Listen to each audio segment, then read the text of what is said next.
long ago, before the time of sunlight and moonlight, before the stars were scattered across the night, the world lay in complete darkness.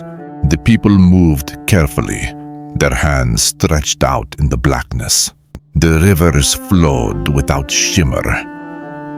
The forests stood without shadow, and the ocean stretched wide, silent and unseen. But Raven, the great trickster, the bringer of change, was restless. He looked at the world and saw that something was missing. Far away, he discovered a great house. Inside that house lived a powerful chief, and within the house, locked tightly in beautifully carved boxes, the chief kept all the light of the world, the stars, the moon, and the sun.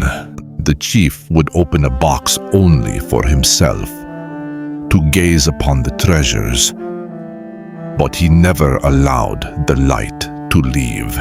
Outside, the world remained in darkness. Raven knew this was wrong. He decided that the light must be freed, and that all beings should share in its gift. But how could Raven steal what he was so carefully guarded? Raven thought and thought again. At last, he transformed himself into something very small, a single hemlock needle. He drifted downstream until he found the chief's daughter. She bent down to drink from the water and unknowingly swallowed the needle. Within her, the hemlock needle grew until she carried a child. That child was Raven reborn. Raven as grandson. The chief loved his grandson dearly. He gave him food, comfort, and toys to play with. But Raven wanted only one thing. He wanted the light. He cried and cried until his grandfather, worn down with love, opened the first box. Out spilled a cluster of sparks, the stars. Raven laughed, seized them, and tossed them into the sky. The stars flew upward, shining where once there was nothing. The people looked up and saw the sky sprinkled with light. But Raven was not satisfied. The moon again, Raven cried, louder than before. The chief hesitated, then opened the second box. Inside was a glowing white orb, the moon. Raven rolled it in his hands, then hurled it high. The moon soared upward, casting silver across the waters, lighting the trees, painting the night with calm light. Now the darkness was gentler, softened, but Raven's hunger grew still. The sun, finally. Raven cried for the last box. The chief shook his head. No, not this one. This is too precious, too powerful. This is the sun. But Raven cried until the house shook, until his grandfather's heart gave way. With heavy hands, the chief lifted the lid.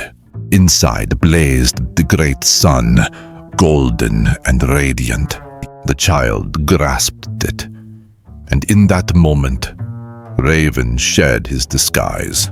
His feathers unfolded, black wings stretched wide, and with a mighty caw, he shot up through the smoke hole. The chief roared, but Raven had escaped. Light for the world, carrying the burning sun. Raven flew high above the land. The heat scorched his feathers until they turned jet black. But he held on. With a cry that split the darkness, Raven flung the sun into the sky. The world filled with brilliance. The mountains gleamed, the waters sparkled, the forests glowed green, and the innocent people stood bathed in warmth and wonder. From that day, the earth had light, the sun by day, the moon by night, and the stars to guide the travelers. The legacy. And so, the Haida people remember. It was Raven, the trickster, the curious one, who brought light to the world. Though he is mischievous, Raven is also the giver of great gifts. He reminds us that the wisdom can come through cleverness, and that the world's treasures are meant to be shared.